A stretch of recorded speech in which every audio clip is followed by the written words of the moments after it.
All right, ladies and gentlemen, how you doing? So, while I've got the mini chopper on hold for now,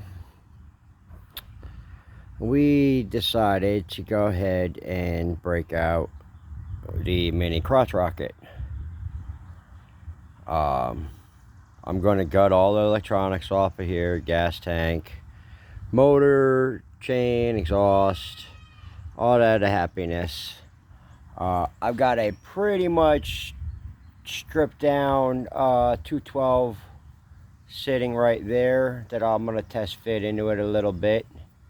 But I've got this one that is a 6.5 horse, looks like Hemi style head.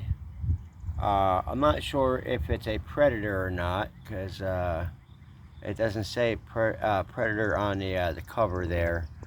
So that motor is going into that bike. So, yeah, buddy.